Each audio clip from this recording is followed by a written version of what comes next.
जय हिंद साथियों, आप सभी का स्वागत है आपके अपने इस YouTube चैनल वीनस क्लासेस पर। आज की इस वीडियो में हम लोग देखेंगे साथियों, railway group D, railway NTPC and railway ALP के लिए साइंस की एक बहुत ही बेहतरीन क्लास। साथियों, ये साइंस की 28वीं क्लास है। इससे पहले हम 27 क्लास ले चुके हैं। प्लेलिस्ट बनी हुई है, आप देख सकते हैं साथियों। जैसा कि आप सभी जानते हैं कि हम सभी विषयों की तैयारी एकदम चैप्टर वाइज, एकदम बेसिक से करवा रहे हैं बच्चों। सिलेक्शन चाहिए तो ऐसे पढ़ना होगा जैसे कि हम पढ़ा रहे हैं बच्चों। सिलेक्शन ही जिद है। टीसीएस के द्वारा पूछे गए सर्वश्रेष्ठ प्रश्न बच्चे, प्रश्नों का लेवल ऐसा है कि पेपर में छपने वाले प्रश्न है बच्चे हूबहू छपेंगे। और ग्रुप डी वालों के लिए तो मैं यही कहना चाहूंगा, अब की बार ग्रुप डी पार, यही नारा उनके लिए काम करेगा। ज्यादा समय ना बिताते हुए सीधा प्रश्नों की ओर चलते हैं। देखिए बच्चा, तो देखिए जैसा कि मैंने बताया, मैं सभी विषयों की तैयारी चैप्टर वाइज करवा रहा हूं। तो आज की क्लास में हम आपको क्या पढ़ाने वाले हैं। देखिए, सबसे पहली बात तो पिछली बार से हम 2-3 क्लासें गोलीय दर्पण से लेकर लेते हुए आए हैं। इसमें के कुछ प्रश्न बच गए थे जो आज की क्लास में समाप्त कर देंगे। और आवर्धन टाइप बच्चों बहुत छोटा है, तो आज की वीडियो में इसको भी समाप्त कर देंगे। यानी कि गोलीय दर्पण से कुछ संबंधित प्रश्न और आवर्धन से संबंधित प्रश्नों का आज खात्मा कर देंगे। आगे फिर प्रकाश का अपवर्तन नामक टाइप पढ़ेंगे। तो देखिए पहला प्रश्न बच्चों क्या है। तो देखिए साथियों, पहला प्रश्न क्या कहता है। पहला प्रश्न कहता है कि निम्नलिखित में से किसमें उत्तल दर्पण का उपयोग किया जाता है। सेविंग मिरर, डेंटिस्ट का मिरर, वाहनों की हेडलाइट, रिव्यू मिरर। तो बच्चों देखिए, ये जो सेविंग मिरर होता है इसमें तो बच्चों अवतल दर्पण का इस्तेमाल किया जाता है। और वाहनों की हेडलाइट में भी अवतल दर्पण का इस्तेमाल किया जाता है। यानी कि ये दोनों में अवतल दर्पण। बात करें डेंटिस्ट का मिरर, यानी कि दांतों के डॉक्टर जो होते हैं वो अवतल दर्पण इस्तेमाल करते हैं। दांतों का बड़ा चित्र देखने के लिए बच्चे अवतल दर्पण का इस्तेमाल करते हैं। बचा रियर व्यू मिरर। बच्चा ये गाड़ी की साइड वाला होता है जो पीछे का दृश्य देखने के लिए, यही होता है वो जो उत्तल दर्पण होता है। ऑप्शन डी आपका सही जवाब हो जाता है। देखते हैं अगला प्रश्न। अगला प्रश्न बच्चों ये रहा, क्या कहता है। वाहनों में रियर व्यू और विंग मिरर की इस बार बात कर रहा है। रियर व्यू विंग मिरर जो साथियों गाड़ी के अंदर लगा होता है, जिसको सेट किया जाता है, कोई कोई गाड़ी में 3-3 4-4 लगाकर रखते हैं, के रूप में किस प्रकार के दर्पणों का इस्तेमाल किया जाता है। तो बच्चा वो भी होता है उत्तल दर्पण ही। साथियों, जो चीज गाड़ियों में पीछे का दृश्य देखने के लिए इस्तेमाल की जाती है वो उत्तल दर्पण, क्योंकि उत्तल दर्पण एक ऐसा दर्पण है जो सतह वस्तुओं का प्रतिबिंब छोटा बनाता है और स्पष्ट रूप से हम दूर की गाड़ी आ रही है उनको देख सकते हैं। देखते हैं अगला प्रश्न। अगला प्रश्न ये रहा बच्चों, क्या कहता है। कहता है निम्नलिखित में से किसमें उत्तल दर्पण का उपयोग किया जाता है। दाढ़ी बनाने वाला आईना, डेंटिस्ट का आईना, रिव्यू मिरर, वाहनों की हेडलाइट। ये सेम पहले जैसा प्रश्न है बच्चों, तो ऑप्शन सी इस बार उत्तर हो जाएगा इसका। रिव्यू मिरर में बच्चों क्या होगा, रिव्यू मिरर में उत्तल दर्पण का इस्तेमाल किया जाएगा। दाढ़ी बनाने वाले और दांतों के डॉक्टर वाले और वाहनों की हेडलाइट में, इन तीनों में बच्चे अवतल दर्पण का इस्तेमाल किया जाता है। ये पहले भी बताए थे, अब भी बता दिया। ऑप्शन सी आपका सही जवाब होता है प्रश्न का। देखते हैं अगला प्रश्न। अगला प्रश्न बच्चों ये रहा, क्या कहता है। कहता है कि किसी गोलीय दर्पण की परावर्तक सतह का केंद्र वह बिंदु है जिसको किस नाम से जाना जाता है। देखिए बच्चा, गोलीय दर्पण क्या होता है, सॉरी वो परावर्तक सतह क्या होता है। देखिए, ये मान लीजिए कोई अवतल दर्पण है, गोलीय दर्पण ही साथियों अवतल उत्तल होते हैं। ये हो गई उसकी परावर्तक सतह है। ये हो गई, ये पेंटिंग हो गई बच्चा, ये जो पूरी गोल गोल है ये हो गई इसकी परावर्तक सतह। ये हो गई मुख्य अक्ष। इस रेखा को बच्चों क्या कहा जाता है, इस रेखा को कहा जाता है मुख्य अक्ष। पूरी जानकारी दे देते हैं, हर बार देते हैं, इस बार भी दे देंगे। तो देखिए, यहां कहीं पर होता है वक्रता केंद्र, यहां कहीं पर होता है बच्चों फोकस बिंदु, और इसके बीचों बीच यहां में, अब देखिए हम कलर चेंज कर देते हैं। ये जो ब्लैक कलर से पॉइंट बना हुआ है इसको दर्पण का ध्रुव कहते हैं बच्चों। क्या, इसको दर्पण का ध्रुव कहते हैं। दर्पण का ध्रुव या फिर पोल, इसको पी से दर्शाते हैं। और परावर्तक सतह क्या है बच्चों, ये जो पूरी आई हुई है ये ये जो पूरी आई हुई है ये पूरी परावर्तक सतह है। इसका मध्य भाग बच्चों क्या कहलाता है? दर्पण का ध्रुव कहलाता है। देखिए मध्य भाग ही दर्पण का ध्रुव होता है। तो ऑप्शन सी आपका सही जवाब हो जाता है बच्चे। देखते हैं अगला प्रश्न साथियों। अगला प्रश्न देखिए क्या कहता है, ये रहा। कहता है एक विमान दर्पण के लिए छवि क्या होगी? विमान जो होता है उसके लिए दर्पण क्या कौन सा होगा, कैसी छवि होगी बच्चा विमान के लिए? बच्चे वो देखने में तो सीधी होगी, वो देखने में तो सीधी होगी मतलब आभासी होगी, देखने में तो सीधी लगेगी लेकिन वो पार्श्व तौर पर उल्टा हो जाएगी। मतलब पार्श्व तौर पर उल्टा कहने का मतलब क्या होगा? वो साइड का इधर आ जाए, मतलब कि दाया जैसे ये है तो ये बायां बन जाएगा और बायां वाला साथियों दायां बन जाएगा। यही पार्श्व तौर पर उल्टा होता है। ऑप्शन ए आपका सही जवाब हो जाता है। देखते हैं साथियों अगला प्रश्न। अगला प्रश्न देखिए बच्चों क्या कहता है, ये रहा प्रश्न नंबर 6। कहता है यदि किसी दर्पण की फोकस दूरी +15 है तो यह क्या दर्शाता है बच्चा? देखिए ये हो गया साथियों दर्पण हो गया। ये मान लीजिए मूल बिंदु, मूल बिंदु होता है ये, इधर का चीज होता है प्लस में और इधर का चीज होता है माइनस में, इधर का चीज माइनस में। तो बच्चा अगर किसी भी दर्पण की फोकस लंबाई अगर साथियों प्लस में है तो वो सदैव उत्तल दर्पण होगा। ऑप्शन सी आपका सही जवाब होगा। अवतल दर्पण की क्या होती है? अवतल दर्पण की साथियों ऋणात्मक होती है, अवतल दर्पण की ऋणात्मक होती है। ऑप्शन सी सही जवाब। देखते हैं अगला प्रश्न। तो देखिए साथियों अगला प्रश्न क्या कहता है, प्रश्न नंबर 7। कहता है किसी वस्तु को मुख्य फोकस पर रखने पर अभिसारी दर्पण द्वारा निर्मित प्रतिबिंब का आकार कैसा होगा? अभिसारी दर्पण का मतलब बच्चों अवतल दर्पण ही होता है। अभिसारी दर्पण का मतलब अवतल दर्पण ही होता है। अगर अवतल दर्पण के किसी भी अवतल दर्पण में किसी भी वस्तु को फोकस पर रखा जाएगा, फोकस पर रखा जाएगा तो उसका प्रतिबिंब अनंत पर बनेगा बच्चों। कहां पर? अनंत पर बनेगा, अनंत पर बनेगा जो कि वस्तु से बहुत बड़ा होगा, मतलब कि अत्यधिक आवर्धित हो जाएगा। आपका सही जवाब साथियों ऑप्शन ए होगा आपका सही जवाब। देखते हैं अगला प्रश्न। अगला प्रश्न बच्चों ये रहा प्रश्न नंबर 8। क्या कहता है, एक वस्तु को एक अवतल दर्पण के सामने उसके फोकस बिंदु और वक्रता केंद्र के बीच स्थित एक बिंदु पर रखा गया है, निर्मित होने वाली वस्तु यानी छवि कैसी होगी? देखिए सबसे पहली बात तो अवतल दर्पण कुछ इस प्रकार का दिखाई देता है, इस प्रकार का, और ये हो गई आपकी मुख्य अक्ष। यहाँ कहीं पर होगा साथियों वक्रता केंद्र, यहाँ कहीं पर होगा फोकस।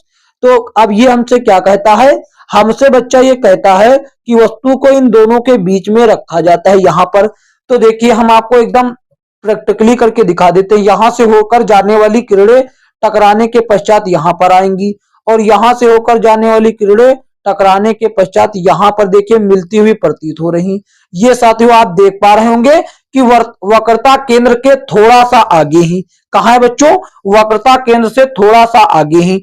और आप जानते हैं कि अवतल दर्पण साथियों वास्तविक और उल्टा प्रतिबिंब बनाता है, केवल एक जगह छोड़कर, केवल एक जगह के छोड़कर बाकी सब कहीं वास्तविक और उल्टा प्रतिबिंब बनाता है। बात करें अवतल दर्पण में, अगर अवतल दर्पण में वस्तु फोकस F और दर्पण के ध्रुव P के बीच में वस्तु रखी है तो इस कंडीशन में दर्पण कैसा बनता, प्रतिबिंब कैसा बनता है? इस कंडीशन में आभासी और सीधा प्रतिबिंब बनता है। केवल एक ही कंडीशन अवतल दर्पण में ये लागू होती है जहां पर आभासी, सीधा और बड़ा प्रतिबिंब बनता है, अन्यथा सब कहीं वास्तविक और उल्टा ही प्रतिबिंब बनता है। तो ऑप्शन सी आपका सही जवाब हो जाता है। देखते हैं अगला प्रश्न साथियों क्या कहता है। अगला प्रश्न बच्चों ये रहा 9 नंबर। क्या कहता है, कहता है एक वस्तु को एक उत्तल दर्पण के सामने अनंत और दर्पण के ध्रुव के बीच स्थित एक बिंदु पर रखा जाता है, निर्मित होने वाली छवि कैसी होगी? बच्चा देखिए जैसा प्रश्न अभी करके आए हैं जस्ट उसका उल्टा पूछ दिया है, अपोजिट। पहले बच्चा वो वक्रता केंद्र और फोकस के बीच में वस्तु रखी थी तो उसका प्रतिबिंब साथियों वक्रता केंद्र से थोड़ा सा आगे यानी वक्रता केंद्र और अनंत के बीच में बना था।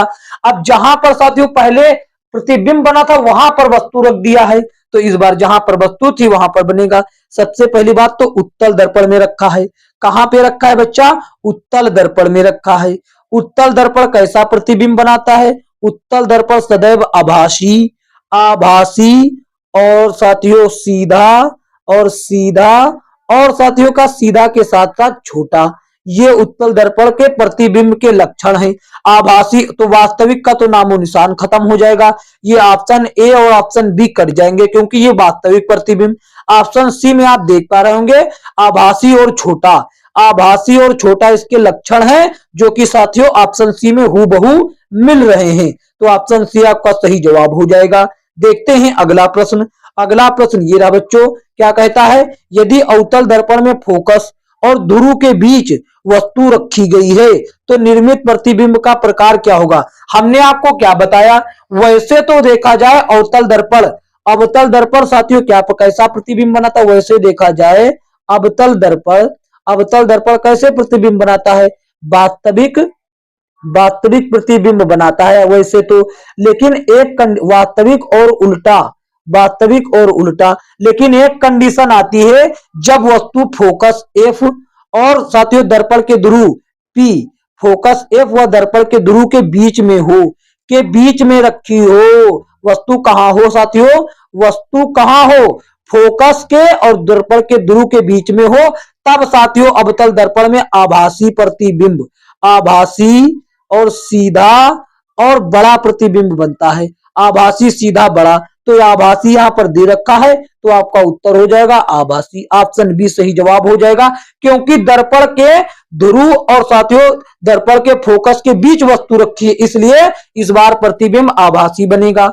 ऑप्शन साथियों बी आपका सही जवाब। देखते हैं अगला प्रश्न। अगला प्रश्न बच्चों ये रहा, क्या कहता है, कहता ये है बच्चों कि उत्तल दर्पण की फोकस दूरी कैसी होती है। उत्तल दर्पण की फोकस दूरी बच्चों धनात्मक होती है, सदैव धनात्मक होगी। क्या होगी बच्चों, सदैव धनात्मक, तो ऑप्शन सी आपका सही जवाब हो जाता है। और अवतल दर्पण की होती है ऋणात्मक, अवतल दर्पण की क्या होती है, अवतल दर्पण की होती है ऋणात्मक, ये भी याद रखिएगा। देखते हैं अगला प्रश्न। अगला प्रश्न ये रहा बच्चों, क्या कहता है, जब किसी वस्तु को एक अवतल दर्पण के सामने अनंत पर रखा जाता है तो उसका प्रतिबिंब निर्मित होता है। कहां पर, ये आपको बतलाना है कहां पर होता है। तो देखिए बच्चों, तो देखिए आपको हम एकदम प्रैक्टिकली ही करके दिखा देते हैं ताकि आपको कोई कंफ्यूजन ना रहे। देखिए अवतल दर्पण बच्चों कैसा होता है, अवतल दर्पण ऐसा कुछ दिखाई देता है, ये इसके पीछे हो गई पेंटिंग और ये हो गई आपकी मुख्य अक्ष, ये हो गई मुख्य अक्ष, ठीक है। मुख्य अक्ष पर यहां कहीं पर बच्चों होगा वक्रता केंद्र और यहां कहीं पर होगा फोकस, यहां कहीं पर होगा बच्चे फोकस एफ, ठीक है। और यहां कहीं पर होगा दर्पण का ध्रुव पी। अब देखिए बच्चों ये रेड कलर से जो है अनंत से आने वाली किरणें, बच्चा अनंत से आने वाली किरणें साथियों क्या होती हैं, वो साथियों मुख्य अक्ष के समानांतर ही आएंगी। तो देखिए रेड कलर साथियों यहां पर पहले से मौजूद है इसलिए हरा कलर ले लेते हैं। ये देखिए ये परावर्तन के बाद टकराने, परावर्तन होने के बाद ये साथियों दर्पण के मुख्य फोकस से होकर चली जाएंगी, यानी कि इधर से आई और इधर से चली गई। अब दूसरी किरण इधर से भी आ सकती, वो भी अनंत से आने वाली किरणें मुख्य अक्ष के समानांतर ही होंगी या फिर कह लीजिए एक दूसरे के समांतर ही होंगी। तो ये देखिए ये परावर्तन के पास, परावर्तन के बाद टकराने के पश्चात ये भी निकल गई साथियों, ये इधर से आई और इधर से आई और उधर से चली गई। यानी कि बच्चों परावर्तन के पश्चात इन लोगों ने कहां पर काटा, आप कहेंगे साथियों एफ पर काटा, एफ मतलब फोकस पर काटा। तो अनंत पर जब कोई वस्तु स्थित होती है तो उसका प्रतिबिंब बच्चों फोकस पर बनता है, फोकस पर बनता है। जहां पर दो किरणें आपस में परावर्तन के पश्चात काटती हैं वस्तु का प्रतिबिंब वहीं पर बनता है। ऑप्शन ए आपका सही जवाब हो जाएगा। देखते हैं अगला प्रश्न। शायद ही कोई ऐसे आपको समझाता होगा बच्चे, मैं शायद ही आपको ऐसे कोई समझाता होगा जैसे हम समझा रहे हैं, लेकिन साथियों आप लोग क्या करते हैं सब्सक्राइब और लाइक नहीं करते हैं और हम आपसे ज्यादा पीछे भी नहीं पड़ते हैं। हम जब से शुरू हो जाते केवल लास्ट में ही कहते हैं लाइक कर दीजिए अगर अच्छा लगा और शेयर कर दीजिए, अगर अच्छा लगा तो सब्सक्राइब कर लीजिए, अन्यथा पढ़ते रहिए ऐसे ही। तो देखिए साथियों अगला प्रश्न देखते हैं। अगला प्रश्न ये रहा बच्चों, क्या कहता है, कहता है जब एक वस्तु को अवतल दर्पण के वक्रता केंद्र से बाहर रखा जाता है तो छवि का निर्माण होगा, कहां होगा। तो देखिए ये हो गई अवतल दर्पण आपको बार बार हम समझा कर दिखा रहे हैं, जबकि ये सभी बातें हम आपको पहले से समझा रखे हैं। तो ये हो गई मुख्य अक्ष, यहाँ कहीं पर स्थित होगा वक्रता केंद्र, और यहाँ कहीं पर होगा फोकस, यहाँ कहीं पर फोकस। तो ये हो गया दर्पण का ध्रुव। तो ठीक है, देखिए हमसे कहा है सी के बाहर, यानी वक्रता केंद्र से बाहर, यानी कि वस्तु यहाँ कहीं पर है, वस्तु यहाँ कहीं पर है। तो इससे होकर जाने वाली किरणें समांतर, जो कि साथियों परावर्तन के पश्चात मुख्य फोकस से होकर आएंगी। तो यहाँ पर देखिए ये इधर से गई और इधर से चली आई बच्चे, ठीक, इधर से चली आई। अब देखिए, अब देखिए बच्चे, अब ये जो गई है बच्चे, ये जा रही है साथियों कहां से, ये जाएगी मुख्य फोकस से होकर हुए। तो परावर्तन के पश्चात ये साथियों कहां, ये साथियों इधर सीधी चली जाएगी, ये इधर चली जाएगी। अब ये एक दूसरे को बच्चे कहां काट रही हैं, एक दूसरे को आप देख रहे हैं कि ये यहां काट रही हैं एक दूसरे को। तो ये हो गया उसका प्रतिबिंब। बताइए प्रतिबिंब कहां बना, सी और एफ के बीच में बना। तो एफ और सी के बीच में बच्चों प्रतिबिंब हो जाएगा आपका। ऑप्शन डी आपका सही जवाब हो जाता है बच्चे। देखिए एकदम आसान तरीके से। देखते हैं अगला प्रश्न। अगला प्रश्न देखिए बच्चों क्या कहता है, ये रहा। कहता है कि दंत चिकित्सक अवतल दर्पण का उपयोग करते हैं क्योंकि इस पर निर्मित प्रतिबिंब एक दशा में आभासी भी होता है और बड़ा भी होता है। आभासी और बड़ा, आभासी बड़ा कब होता है बच्चे, जब वस्तु दर्पण के ध्रुव और फोकस के बीच में स्थित होती है। तो आभासी और बड़ा, यही इसका लक्षण है साथियों। ऑप्शन डी आपका सही जवाब हो जाता है। देखते हैं अगला प्रश्न। अगला प्रश्न बच्चों देखिए क्या कहता है, ये रहा, ये रहा। कहता है कि दंत चिकित्सकों द्वारा मरीजों के दंतों के बड़े प्रतिबिंब देखने के लिए किस प्रकार के दर्पण का इस्तेमाल किया जाता है। आप कहेंगे सर अवतल दर्पण का इस्तेमाल किया जाता है। देखते हैं अगला प्रश्न। अगला प्रश्न ये रहा बच्चों, क्या कहता है, निम्न में से कौन सा वस्तु से बड़ा आभासी प्रतिबिंब को निर्मित कर सकता है। बच्चे आभासी भी हो और बड़ा भी हो तो ऐसा कंडीशन केवल अवतल दर्पण में होता है। और जब दर्पण जब वस्तु कहां हो, जब वस्तु बच्चों कहां रखी हो, दर्पण के ध्रुव और साथियों फोकस के बीच रखी हो, तब ऐसा हो सकेगा। देखते हैं अगला प्रश्न। अगला प्रश्न बच्चों ये रहा। कहता वाहनों की हेडलाइट में कौन सा दर्पण, तो ये होता है अवतल दर्पण बच्चे। ऑप्शन डी आपका सही जवाब। ये पहले से ही बता रखे हैं, ये पहले से ही बता रखे हैं। केवल उत्तल दर्पण का क्या होता है, साइड मिरर के रूप में होता है। साइड जो वाहनों में साइड शीशा होता है वही होता है उत्तल दर्पण। देखते हैं अगला प्रश्न। अगला प्रश्न ये रहा बच्चों, क्या कहता है, कहता है कि एक गोलाकार दर्पण जिसकी परावर्तक सतह अंदर की ओर मुड़ी हुई है होती है, क्या कहलाता है। मैंने आपको क्या बताया सर, बताया था ऊ से उत्तल, ऊ से उत्तल और ऊ से उभरा हुआ तल, ऊ से उत्तल, ऊ से उभरा हुआ तल, ऊ से उत्तल, ऊ से उभरा हुआ तल। तो जब उभरा हुआ तल उत्तल का होता है तो अंदर की ओर धसा हुआ तल किसका होगा, ये अवतल दर्पण का होगा। ऑप्शन ए आपका सही जवाब होता है बच्चे।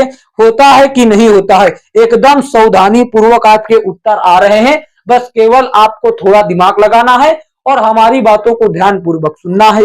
देखते हैं अगला प्रश्न। अगला प्रश्न ये रहा बच्चों, क्या कहता है, कहता है एक अवतल दर्पण के वक्रता केंद्र पर एक वस्तु रखी गई है, इसका प्रतिबिंब कहां पर बनेगा। अवतल दर्पण में जब वस्तु वक्रता केंद्र पर रखी जाती है तो उसका प्रतिबिंब वक्रता केंद्र पर ही बनता है। ऑप्शन आपका बच्चों क्या हो जाएगा, ऑप्शन डी हो जाएगा, वक्रता केंद्र पर ही बनेगा। केवल फर्क ये होगा कि वो उल्टा होगी, बाकी आकार भी उसका समान होगा। आपको हम बनाकर भी दिखाई देते हैं। देखिए ये है अवतल दर्पण, ये अवतल दर्पण, ये है पेंटिंग, और ये हो गई साथियों मुख्य अक्ष, ये हो गई मुख्य अक्ष। यहां कहीं पर रहा होगा बच्चों वक्रता केंद्र और यहां कहीं पर रहा होगा फोकस। तो देखिए अब इससे जो साथियों वस्तु कहां है, वस्तु ये मान लीजिए ये है बच्चे, वस्तु ये रखी है वक्रता केंद्र पर। इससे समांतर चलने वाली किरणें परावर्तन के बाद फोकस से होकर निकल जाएंगी और इसके फोकस से होकर जाने वाली किरणें परावर्तन के बाद समानांतर हो जाएंगी। तो ये एक दूसरे को कहां काट रही हैं बच्चे, आप देख पा रहे हैं एक दूसरे को काट रही, लगभग वक्रता केंद्र पर ही काट रही। तो इनका प्रतिबिंब कहां पर बनेगा, वक्रता केंद्र पर ही बनेगा और समान आकार का होगा, बस केवल ये उल्टा होगा, यही साथियों फर्क होगा। ऑप्शन आपका डी सही जवाब हो जाता है। देखते हैं अगला प्रश्न। अगला प्रश्न बच्चों ये रहा, क्या कहता है, कहता है कि निम्न में से किसमें अवतल दर्पण का प्रयोग नहीं होता है, किसमें अवतल दर्पण का प्रयोग नहीं होता है बच्चों, ये बताना। देखिए गाड़ी की हेडलाइट में तो बच्चा होता है अवतल दर्पण का, सौर भट्टियों में भी अवतल दर्पण का होता है। और हमने आपको बताया था कि साइड मिरर, ये पार्श्वदर्शी दर्पण का मतलब क्या होता है, जो वाहनों में साइड में शीशा लगा होता है वो बच्चे क्या होता है, साइड का शीशा होता है उत्तल दर्पण। साइड का शीशा क्या होता है, उत्तल दर्पण। तो जब ये उत्तल दर्पण होता है तो यहाँ उत्तल दर्पण का कोई काम ही नहीं, तो ऑप्शन सी में भैया अवतल दर्पण का इस्तेमाल नहीं किया जाएगा, बाकी सब में किया जा सकता है। ऑप्शन सी आपका सही जवाब हो जाता है। देखते हैं अगला प्रश्न बच्चों। अगला प्रश्न देखिए क्या कहता है। अगला प्रश्न बहुत बेहतरीन है और ये न्यूमेरिकल है। कहता है कि एक अवतल दर्पण सूर्य के सामने इस तरह से रखा गया है कि सूर्य की किरणों का अभिसरण दर्पण के मुख्य अक्ष पर 5 सेंटीमीटर दूर तक बिंदु पर होता है। अभिसरण मतलब किरणों का जो साथियों वो होता है एकत्रित होने का गुण, किरणों का एकत्रित होने का गुण मतलब कि परावर्तन के बाद जहां से जा रही हैं वो दर्पण से 5 सेंटीमीटर दूर, इसका मतलब क्या हुआ, फोकस दूरी ही उसकी 5 सेंटीमीटर है। ये अवतल दर्पण की बात कर रहा है तो इसीलिए माइनस में हो जाएगा फोकस दूरी। और कहता है देखिए, कहता है अब यदि 3 सेंटीमीटर लंबी मोमबत्ती दर्पण के मुख्य अक्ष पर 10 सेंटीमीटर की दूर पर हो, वस्तु की दूरी बच्चे क्या हो गई, वस्तु की दूरी मतलब यू, मोमबत्ती की दर्पण से दूरी मतलब यू, ये है 10 तो ये भी माइनस में होगा। अब पूछता है तो मोमबत्ती का प्रतिबिंब कितनी दूर बनेगा, मतलब v का मान आपसे पूछता है। तो दर्पण सूत्र से आप बता देंगे बच्चों, दर्पण का सूत्र क्या होता है, 1/f बराबर 1/v और प्लस 1/u। ये हम बहुत दिनों से आपको दर्पण का सूत्र बताते चले आ रहे हैं, इसमें आपको कोई कंफ्यूजन नहीं होना चाहिए। तो देखिए वैसे मान रख देंगे जैसे हमको दिए गए हैं। देखिए 1 और ये माइनस का 5 दिया गया है तो यहाँ पर माइनस आगे लगा दे, कोई दिक्कत नहीं, बराबर साइन है 1/v। v का मान हमको पता नहीं तो ये हमने v लिख दिया। अब ये प्लस में है, यहाँ प्लस, लेकिन वो जो दिया गया मान है वो माइनस में, तो इसीलिए प्लस माइनस माइनस यहाँ पर आ जाएगा, 1/10 आ गया।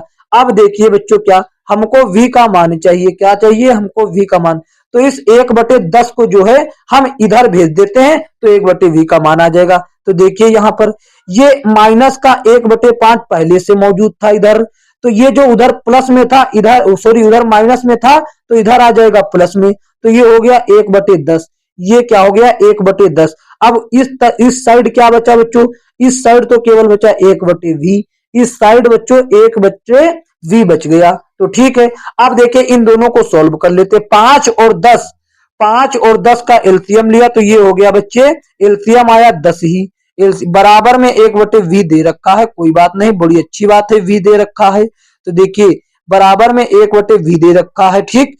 अब इधर लिया एलसीएम, तो ये एलसीएम को 5 कितनी बार में काटता है, ये 2 बार में, तो इसीलिए इसके ऊपर वाले नंबर को भी 2 से गुणा, इसके ऊपर का नंबर -1 है, जब इसको 2 से गुणा करेंगे तो ये आ जाएगा -2 आ गया, जब ये -2 तो प्लस में 1 है, ये दे रखा है। तो देखिए अब बराबर में क्या आया बच्चे, बराबर में आया, प्लस और माइनस होता है माइनस, तो ऊपर बचा माइनस का 1 और नीचे बचा बच्चों 10, और बराबर में क्या है, बराबर में 1/v, यानी कि बच्चा यहां पर आप देखिए सीधा सीधा v का मान आ गया बच्चे माइनस में 10, क्योंकि ऊपर 1 कट गया, बचा माइनस का 10, v का मान क्या बचा माइनस का 10। बच्चों माइनस ये क्या दर्शाता है, ये प्रतिबिंब उसी ओर बना है जिस ओर वस्तु रखी है, तो 10 कहां पर है, 10 ऑप्शन सी में है, तो ऑप्शन सी आपका सही जवाब हो जाएगा। 10 सेंटीमीटर दूर उस मोमबत्ती का प्रतिबिंब बनेगा, ऑप्शन सी आपका सही जवाब हो जाता। देखते हैं अगला प्रश्न। अगला प्रश्न बच्चों ये रहा, क्या कहता है, यदि किसी अवतल दर्पण पर आपतन कोण 30 डिग्री हो तो परावर्तन कोण का मान क्या होगा। बच्चों परावर्तन का नियम ही है कि एंगल आई बराबर एंगल आर होता है, एंगल आई बराबर एंगल आर। ये एंगल आई और एंगल आर क्या है, मतलब ये एंगल आई जो होता है ये बच्चों आपतन कोण होता है, आपतन कोण बराबर होता है परावर्तन के, परावर्तन कोण के, आपतन कोण बराबर परावर्तन कोण के बराबर ही होता है बच्चों। तो ये दोनों जब बराबर ही होते हैं तो वो जब आपतन कोण 30 है तो वो भी 30, तो ऑप्शन बी आपका सही जवाब। दोनों बराबर ही होते, वो 30 तो ये भी 30, ऑप्शन बी सही जवाब हो जाएगा ये। लेकिन आपको जब ये पता होगा बात, तब ना आप ऑप्शन कर पाएंगे। आपको ये, हमको ये बात पता थी कि एंगल आई बराबर एंगल आर होता है, तभी से उतना ही मान आ जाएगा जितना कि आपतन कोण का होगा उतना परावर्तन कोण हो जाएगा। देखते हैं अगला प्रश्न। अगला प्रश्न बच्चों ये रहा, कहता है एक वस्तु की उस अवतल शीशे से दूरी ज्ञात की करें जिसकी फोकल दूरी 10 सेंटीमीटर है और जिससे उसकी वास्तविक प्रतिबिंब का आकार वस्तु के आकार का 4 गुना हो जाता है। सबसे पहली बात तो ये अवतल शीशे की बात कर रहा है। किसकी बात कर रहा है? ये अवतल शीशे की बच्चों बात कर रहा है। तो ठीक है, देखिए सबसे पहली बात तो फोकस दूरी दे रखा। फोकस दूरी एफ बराबर क्या होगा इसका? एफ बराबर होगा माइनस में 10 सेंटीमीटर। और उसने कहा है कि उस एक वस्तु की अवतल शीशे से दूरी ज्ञात कीजिए, ताकि बच्चे यहां पर देखिए, ताकि वास्तविक प्रतिबिंब का आकार वस्तु के आकार का 4 गुना हो सके। यानी कि यदि वस्तु की दूरी हम मान लेते हैं कि x रही होगी, क्या रही होगी? x, तो प्रतिबिंब की दूरी भैया 4x हो जाएगी। तभी तो प्रतिबिंब का आकार वस्तु के आकार का 4 गुना बनेगा, जब उसकी दूरी 4 गुना होगी। समझ पाए कि नहीं? अगर नहीं समझ पाए तो इधर आइए। अब यहां पर u, v और f का मान हमको पता है, तो हम लगा देते हैं दर्पण सूत्र। बच्चे क्या लगा देते हैं? दर्पण सूत्र क्या होता है? दर्पण सूत्र होता है 1/f बराबर 1/v प्लस 1/u। ये हो गया दर्पण सूत्र। दर्पण सूत्र आशा करते हैं आप जानते होंगे बच्चा, अगर नहीं जानते हैं तो कोई बात नहीं। तो देखिए ये हो गया, ये हो गया। तो अब यहां पर हम लोग काम कर लेते हैं अपना। ये फोकस दूरी का मान है माइनस का 1/10, तो यहां पर माइनस साइन लगा देते हैं। माइनस का 1/10 बराबर है 1/v का मान है 1/4x और प्लस है तो u का मान क्या है? x, तो 1/x लगा दिया। अब देखिए इनको सॉल्व हम लोग करते हैं, इनको सॉल्व कर लेते हैं। तो देखिए इधर तो 1/10 दे रखा है, 1/10 और बराबर उधर क्या हो जाएगा? 4 और x का लाता हो जाएगा 4x ही, 4x ही। तो यहां पर आ जाएगा बच्चे क्या? 1 + 4 आ गया। अब इनको सॉल्व करना, हमको x का मान पता करना है, सीधी सी बात ये है बच्चे, सीधी सी बात। तो क्रॉस मल्टीप्लिकेशन कर देंगे, ये इधर करेंगे तो 4x आ जाएगा। देखिए क्रॉस मल्टीप्लिकेशन करने पर क्या आ रहा है? 4x इधर आ रहा है, उधर 1 + 4 बराबर हो गया 5। 5 का गुणा कर दिया 10 से तो हो गया 4x बराबर हो गया 50। 4x बराबर कितना हो गया बच्चे? 50। तो x का मान देखिए कितना होगा? x का मान 4 एकम 4, 4 एकम 4 बच गया 1, इसको दिया 4 दूनी 8, 4 दूनी 8 बचा 2, 0 लगाया दशमलव बढ़ाकर हो गया 20, 4 पंजे 20। x का मान बच्चों कितना आ गया? x का मान आप देख रहे हैं 12.5 आ गया। 12.5 बच्चों क्या है? x का मान 12.5 सेंटीमीटर। ऑप्शन डी आपका सही जवाब हो जाता है। हमने इसको बहुत ही आसानी से समझाने की कोशिश की है, अन्यथा यह प्रश्न तो बहुत बड़ा है और आप सॉल्व करते करते थक जाएंगे। साथियों ऑप्शन डी आपका सही जवाब हो जाता है। देखते हैं अगला प्रश्न। अगला प्रश्न ये रहा बच्चों, क्या कहता है? खाली स्थान को एक अपसारी दर्पण भी कहा जाता है। अपसारी दर्पण, अपसारी दर्पण किसको कहा जाता है बच्चों? उत्तल दर्पण को अपसारी दर्पण कहा जाता है। क्योंकि बच्चों क्या करता है ये करता है बच्चों, ये देखिए उत्तल दर्पण को अपसारी दर्पण कहा जाता है क्योंकि यह किरणों को फैलाता है, यह किरणों को क्या करता है? फैलाता हुआ करता है, इसीलिए इसको अपसारी दर्पण भी कहते हैं।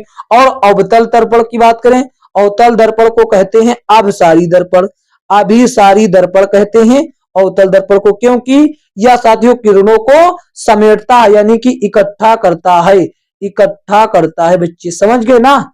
ऑप्शन बी आपका सही जवाब होता है। देखते हैं अगला प्रश्न। अगला प्रश्न बच्चों ये रहा, क्या कहता है? यदि एक अवतल दर्पण की वक्रता त्रिज्या 6.2 सेंटीमीटर है तो इसकी फोकस दूरी, आप जानते हैं फोकस दूरी बराबर होती है वक्रता त्रिज्या की आधी, तो r/2 हो जाएगा। यही नियम पर लगा देते हैं, तो 6.2 बटे में 2 आ जाएगा, काटेंगे तो 3.1, 3.1 कहां पर? ऑप्शन सी में। ऑप्शन सी आपका सही जवाब हो जाता है। देखते हैं अगला प्रश्न। अगला प्रश्न बच्चों ये रहा, कहता है जब किसी वस्तु को C और F के बीच में रखा जाता है, यानी कि वक्रता केंद्र और फोकस के बीच में रखा जाता है, तो अवतल दर्पण पर वस्तु कहां बनेगी? सी के बाद बनती है बच्चा। ये भी अभी बताकर लेकर आए हैं। ऑप्शन डी आपका सही बात जवाब हो जाएगा। ये मत कहिएगा कि आपने नहीं बता दिया, अभी अभी हम इसको बताकर लेकर आए हैं ऊपर। देखते हैं अगला प्रश्न। अगला प्रश्न बच्चों ये रहा, कहता है किसी वस्तु को मुख्य फोकस पर रखने पर अभिसारी दर्पण। अभिसारी दर्पण का मतलब क्या होता है? अभिसारी दर्पण का मतलब बच्चों हो गया अवतल दर्पण। अवतल दर्पण वो हम पहले ही बता चुके हैं कि किसी अवतल दर्पण में मुख्य फोकस पर रखी गई वस्तु का जो वो होता है बच्चों कहां बनता है? प्रतिबिंब बनता है अनंत पर। अनंत पर बनने के साथ साथ क्या होता है? अत्याधिक आवर्धित होता है। अत्याधिक बच्चों क्या होता है? अत्याधिक आवर्धित होता है, जो कि ऑप्शन डी में हो जाएगा। ऑप्शन डी आपका सही जवाब बच्चे हो जाएगा। क्या? ऑप्शन डी आपका सही जवाब हो जाता है। देखते हैं अगला प्रश्न। अगला प्रश्न बच्चों देखिए क्या कहता है, ये रहा। कहता है किसी वस्तु को गोलाकार अवतल दर्पण के वक्रता केंद्र में रखे जाने पर उस अवतल दर्पण द्वारा निर्मित इसके प्रतिबिंब की स्थिति क्या होगी? जब अवतल दर्पण में देखिए, अवतल दर्पण में क्या होता है बच्चे? अवतल दर्पण में जब किसी वस्तु को उसके वक्रता केंद्र सी पर रखा जाता है तो उसका प्रतिबिंब भी वक्रता केंद्र पर ही बनता है, केवल वो उल्टा हो जाता है, बाकी आकार में समान ही रहता है। ऑप्शन सी आपका सही जवाब हो जाता है। देखते हैं अगला प्रश्न। अगला प्रश्न बच्चों ये रहा, क्या कहता है? कहता ये है बच्चा कि एक वस्तु को अवतल दर्पण के सामने उसके वक्रता केंद्र और फोकस के बीच स्थित एक बिंदु पर रखा गया। छवि का निर्माण कहां पर होगा बच्चों? छवि का निर्माण वक्रता केंद्र के बाद यानी वक्रता केंद्र से परे बिंदु पर। ऑप्शन सी आपका सही जवाब हो जाता है बच्चे। क्या होता है? ऑप्शन सी आपका सही जवाब हो जाता है बच्चे। देखते हैं अगला प्रश्न। अगला प्रश्न बच्चों देखिए क्या कहता है, ये रहा। अगला प्रश्न ये रहा, कहता है वक्रता केंद्र सी वक्रता केंद्र वाले किसी अवतल दर्पण के फोकस बिंदु एफ पर रखे किसी बिंब के प्रतिबिंब के संदर्भ में निम्नलिखित में से कौन सा कथन सत्य है या लागू होता है? जब देखे किसी अवतल दर्पण में कोई वस्तु जो है एफ पर रखी जाएगी, किस पर? एफ पर रखी जाएगी, तो उसका प्रतिबिंब कहां पर बनेगा? उसका प्रतिबिंब बच्चों कहां बनेगा? उसका प्रतिबिंब बनेगा अनंत पर। कहां बनेगा? अनंत पर बनेगा। और अत्याधिक साथियों क्या होगा? अत्याधिक बड़ा होगा। तो देखिए यहां पर दिया गया बहुत छोटा, तो बहुत छोटा हो जाएगा गलत। आकार के बराबर भी हो जाएगा गलत। आकार से बहुत ही बड़ा ये तो है। आगे वाला देख लेते, छोटा दिया। तो ऑप्शन सी में देखिए बहुत बड़ा दे रखा है, बाकी किसी में नहीं दे रखा है। अनंत की बात ही छोड़ दीजिए, आप अनंत से भी कर सकते थे। देखिए यहां पर अनंत दे रखा है, यहां पर अनंत दे रखा है, इससे भी आप पहचान सकते थे। लेकिन ऑप्शन सी आपका सही जवाब है, क्योंकि बड़े से मैंने पहचाना है। देखते हैं अगला प्रश्न। अगला प्रश्न ये रहा, कहता है किसी वस्तु को अवतल दर्पण के वक्रता केंद्र पर रखा जाता है तो इसका प्रतिबिंब कैसा बनेगा? बच्चों समान आकार का होगा। समान आकार का होगा, आकार में समान होगा और उल्टा होगा। इस बात का याद रखिए, उल्टा होगा और वो वक्रता केंद्र पर ही बनेगा। तो कहां है बच्चा? देखिए सबसे पहले, और वास्तविक तो होगा, आभासी होगा नहीं, तो आभासी वाले हो जाएंगे गलत। यहां पर देखिए वास्तविक के साथ बड़े आकार का लिखा, तो ये हो जाएगा गलत। केवल समान आकार का ही आपका काम हो सकता था। ऑप्शन बी आपका सही जवाब होता है। देखते हैं अगला प्रश्न। अगला प्रश्न बच्चों ये रहा, क्या कहता है? कहता यह कि किसी गोलाकार दर्पण की परावर्तक सतह के व्यास को क्या कहा जाता है? बच्चे किसी भी गोलाकार दर्पण को दर्पण के व्यास को क्या कहा जाता है बच्चों? दर्पण के व्यास को अपर्चर कहा जाता है बच्चे। क्या? अपर्चर कहा जाता है, या फिर छिद्र कह सकते थे, छिद्र कह सकते थे। लेकिन इनमें से दोनों में से कोई ऑप्शन नहीं है, तो छिद्र का मतलब छेद भी होता है। तो ऑप्शन ए में देखिए दे रखा है, ऑप्शन ए सही जवाब हो जाता है। देखते हैं अगला प्रश्न। अगला प्रश्न बच्चों ये रहा, कहता है 20 सेंटीमीटर वक्रता त्रिज्या वाले अवतल दर्पण की फोकस दूरी क्या होगी? फोकस दूरी बराबर वक्रता त्रिज्या की आधी, यानी कि r/2। यही कॉन्सेप्ट लगाइए। एफ बराबर क्या होगा साथियों? वक्रता त्रिज्या 20, तो 20/2, तो साथियों कितना आ गया? 10 सेंटीमीटर आ गया, जो कि ऑप्शन डी में है। ऑप्शन डी आपका सही जवाब हो जाता है। देखते हैं अगला प्रश्न। अगला प्रश्न बच्चों ये रहा, क्या कहता है, अवतल दर्पण का उपयोग नहीं है। तो देखिए अवतल दर्पण का उपयोग वाहनों में साथियों व्यू मिरर के रूप में नहीं, रियर व्यू मिरर के रूप में नहीं किया जा सकता है। साइड शीशा के रूप में इस्तेमाल जो किया जाता है, साइड गाड़ियों में साइड शीशा के रूप में जो इस्तेमाल किया जाता है वो होता है बच्चों अवतल दर्पण। ये अवतल हो ही नहीं सकता। ऑप्शन सी आपका सही जवाब हो जाता। अवतल दर्पण का इस्तेमाल यहाँ नहीं किया जा सकता, यहाँ पर उत्तल दर्पण का इस्तेमाल होता है। देखते हैं अगला प्रश्न। अगला प्रश्न बच्चों ये रहा, कहता है कि अवतल दर्पण में जब वस्तु को अनंत पर रखा जाता है तो छवि कैसी बनती है। तो बच्चे छवि बनती है फोकस पर। सबसे पहली बात तो ये एफ पर बनती है और बहुत ही छोटी होती है, बहुत ही छोटी यानी कि बिंदु आकार की होती है, बिंदु आकार की होती है। तो कहां पर है, सी पर बनेगी नहीं, सी पर बनेगी नहीं, सी और एफ के बीच में भी नहीं, तो एफ पर बनेगी बच्चा। कहां पर बनेगी, एफ पर बनेगी। तो ये देखिए हो गया। उल्टा और सीधा देखने की कोई जरूरत नहीं, ऑप्शन बी आपका सही जवाब हो जाता है। अब देखते हैं आगे। अब देखिए बच्चों यहां पर हमने आपको बताया था शुरू में कि ये गोलीय दर्पण के परावर्तन से संबंधित कुछ प्रश्न हो गए।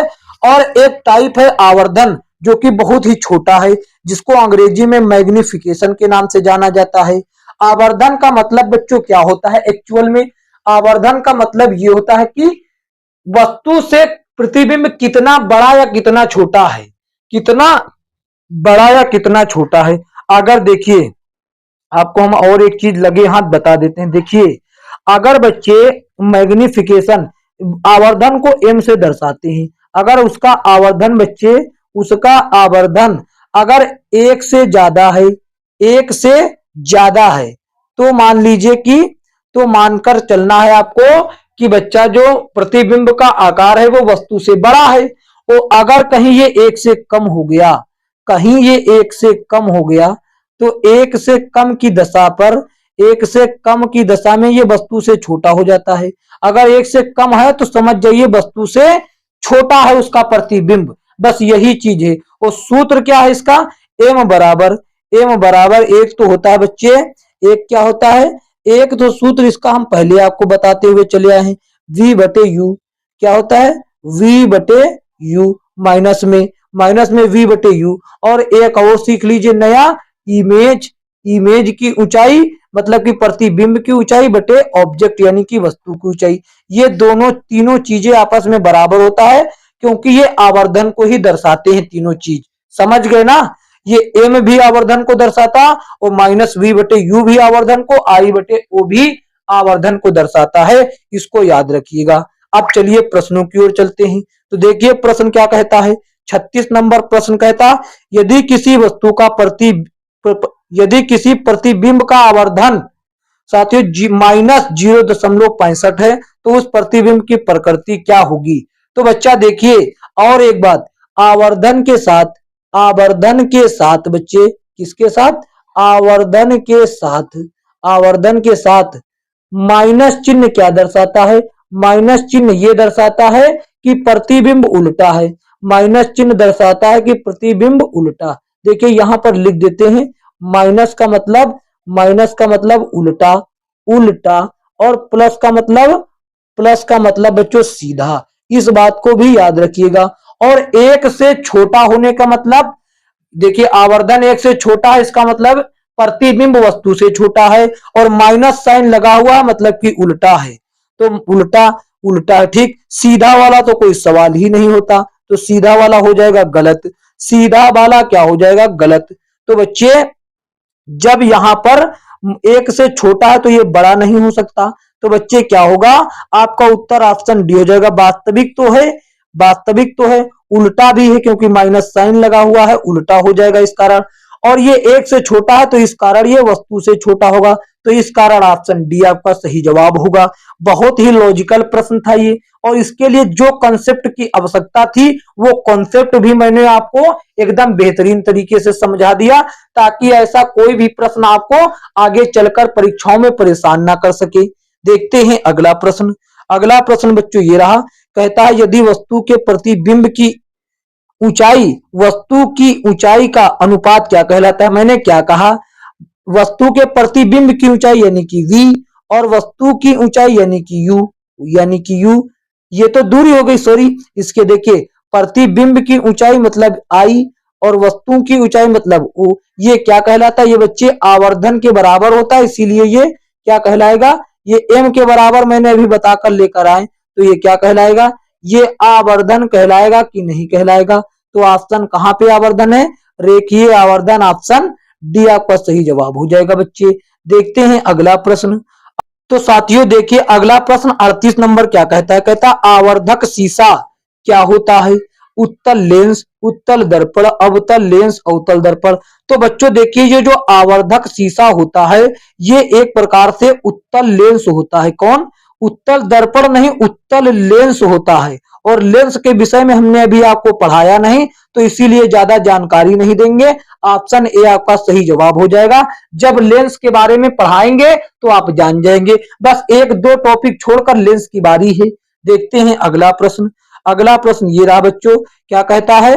कहता ये है बच्चे कि 1.2 सेंटीमीटर ऊंचाई की एक वस्तु के दर्पण दर्पण से 60 सेंटीमीटर की दूरी पर वास्तविक प्रतिबिंब पाने के लिए 20 सेंटीमीटर फोकस सी करण के एक अवतल दर्पण से 30 सेंटीमीटर पहले रखी गई हुई प्राप्त होती है। तो प्राप्त प्रतिबिंब की ऊंचाई क्या है बच्चे? ये आपसे पूछता है। देखिए कैसे, देखिए बच्चों कैसे बता देंगे। तो मैंने आपको बताया था कि माइनस में v बटे u बराबर होता है आई बटे, मतलब आई का मतलब इमेज की ऊंचाई और ओ का मतलब ऑब्जेक्ट की ऊंचाई। इसके माध्यम से आप बता सकते हैं कि नहीं? बिल्कुल बता सकते हैं। अब देखिए हम बता देते हैं। तो माइनस वी का मान क्या है? वी का मान मतलब साथियों प्रतिबिंब की दूरी। क्या बच्चे?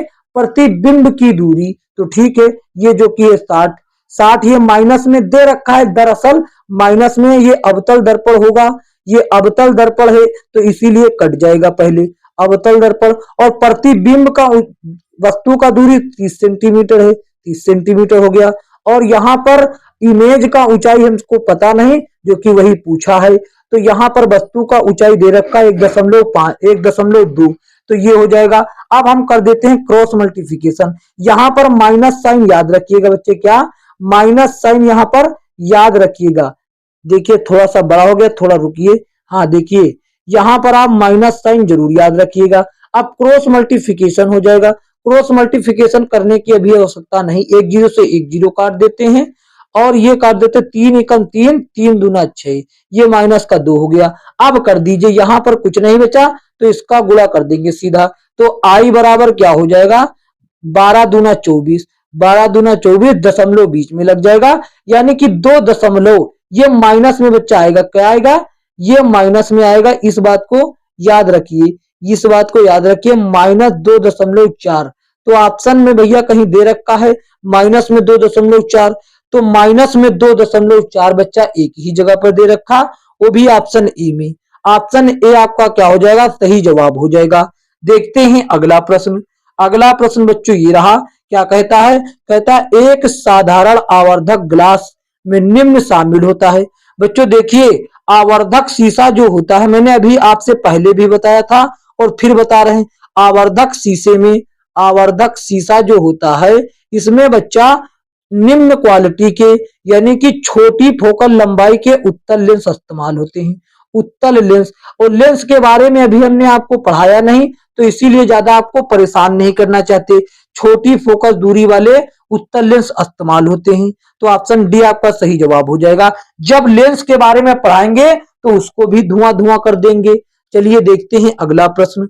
अगला प्रश्न बच्चों देख लीजिए, ये जो कि साथियों बहुत बेहतरीन है। कहता है आभासी और सीधा छवि के लिए दर्पण का आवर्धन होना चाहिए।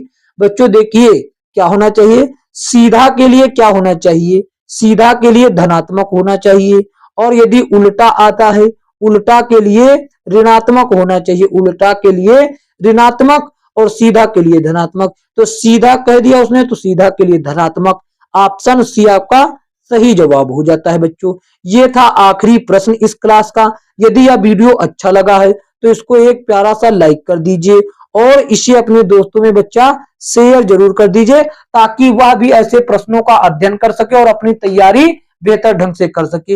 एक गुजारिश आपसे हाथ जोड़कर है बच्चा कि चैनल पर नए तो चैनल को सब्सक्राइब करके नोटिफिकेशन बेल को ऑल पर क्लिक कर लीजिए ताकि आने वाली वीडियो का नोटिफिकेशन आप तक पहुंच सके और आप देख सके। और बात करें इसके पीडीएफ की, इसका पीडीएफ आपको डिस्क्रिप्शन बॉक्स में टेलीग्राम चैनल लिंक दिया गया है, वहां पर मिल जाएगा। टेलीग्राम से जुड़ जाइए बच्चों, क्योंकि वहां पर लेटेस्ट किताबों का पीडीएफ आपको एकदम फ्री ऑफ कॉस्ट मिल जाएगा। एकदम बेहतरीन तरीके से आप तैयारी कर सकते हैं। तो साथियों मिलेंगे किसी अन्य वीडियो में, तब तक के लिए जय हिंद जय भारत।